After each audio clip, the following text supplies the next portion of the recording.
All right, we're going to do science and we're going to talk about fish again. Um, hopefully, maybe some of you have been able to get onto the Georgia Aquarium to look at the underwater cameras that they have there, to be able to see all the different creatures that are swimming around. I've gotten to play with it a little bit, and it's truly amazing to be able to watch. We kind of went over yesterday what I'm using for our Bible reference, and that is Mark 1:17. Come follow me, Jesus said, and I will make you fishers of men. Fishers of men. Okay, so we know what fishermen do, right? They go out and catch fish. Now, fishers of men would be people that go out and they are catching men and leading them to Christ. So Jesus used the analogy of fishers of men because they were familiar with that concept because of the way they made their living at that time. I hope I don't make you dizzy today. A little bit of movement today. Okay, so our objectives for today, we're going to list 3 types of fish, the characteristics of fish, location and use of fins, and the 4 body shapes. All right, so now the first 2 objectives we went over yesterday. Let's see if anybody remembers. Who can remember the 3 types of fish?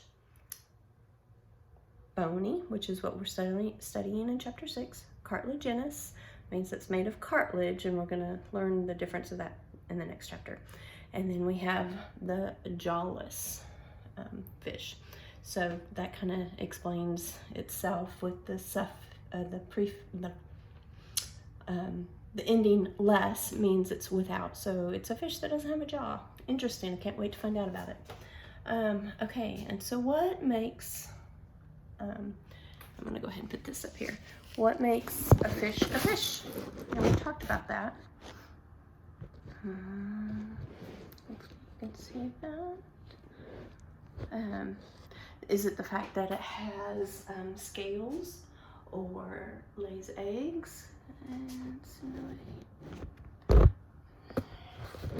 sorry.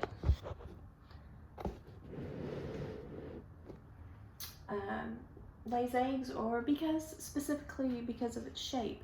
And the answer to that is no, because other creatures of the ocean do those exact same thing. So for us, we're interested in the fact that fish have fins to help them with swimming, and they have gills to help them with breathing. Okay, we're going to go into that a little bit more today with those lovely fins. And as y'all can see, I actually drew something on the board. You should be proud of me because it doesn't look, it's not a stick fish. I actually did it pretty well, I have to say.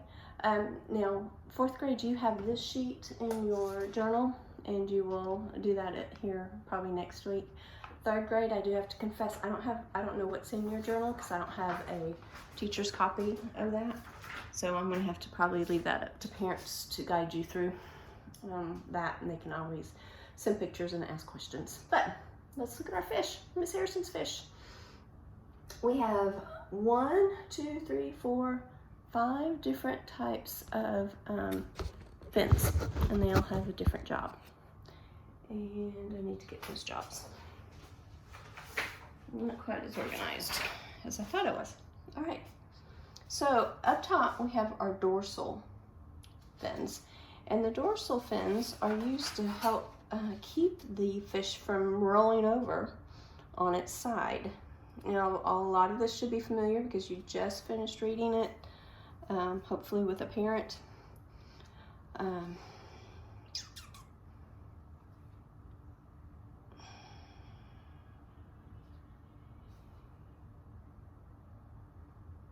And also the anal fish fin down here helps.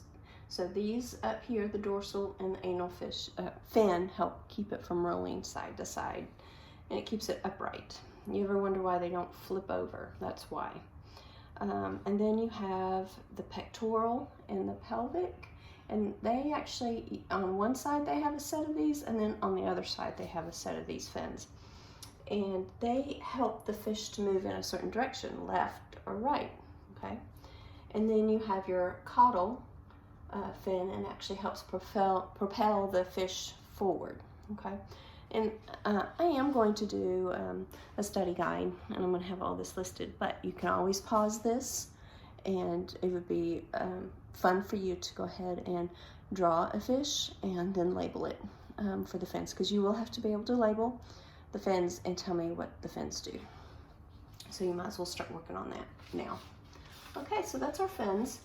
Now, gills for breathing. Remember, the gills are on the side and they're covered with a flap. And so when the fish breathes in the water, or sucks in the water, it goes over those gills.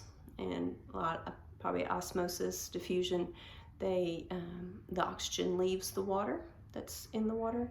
Remember, colder water has more oxygen. And it's absorbed into the fish's blood system.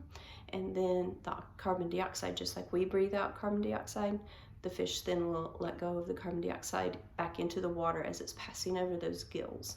And then the water goes back out the gills. If you have a fish tank, watch them, because when their mouth opens, that flap opens at the same time to let the water pass through. It's pretty cool to watch. Also, if you're able to watch that underwater camera, that will show you that also, okay? So then we have our 4 shapes of fish, and I'm going to bring us back over here.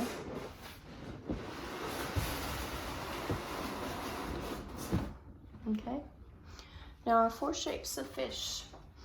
We have fusiform, which was also in your reading, and that's a bullet-like, which is your shark, and there was a picture of a shark in your reading, and it means that it comes to, you know how a bullet is kind of curved on the end? It's kind of curved on the end. So that's the way the shark is on each end. It's kind of curved, goes into a curve. And then you have eel-like, which that's pretty easy to remember. It's like a ribbon, like a snake almost, but it's a ribbon shape. And then there's depressed, which that's that fish that is flat and lays on the bottom of the ocean, and it has 2 eyes on the same side, which is, wow, we serve a God that is very creative. And then we have the compressed, which is probably the shape of fish that we are most familiar with. It's what we would see in most aquariums. It's like your angelfish, and they are very thin and they have an eye on each side. Okay, so the compressed has an eye on each side. The depressed has 2 eyes on the same side, either up top or on the side of the fish's body. Okay, so that's kind of a summarization of what you should have already read. So hopefully you've read that first.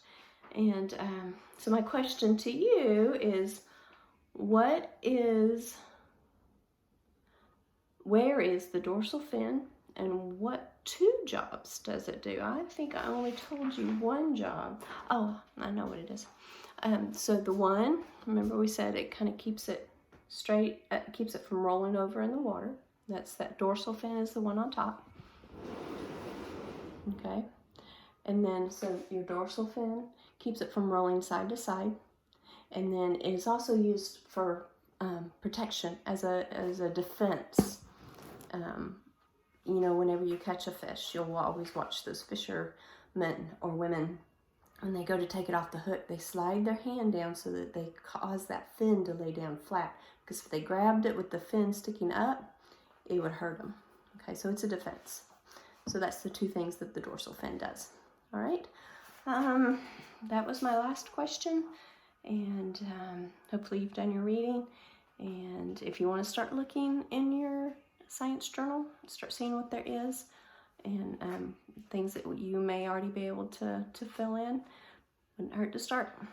Okay, I don't have that as an assignment, but still, again, that doesn't mean you can't work on it. All right, love you guys.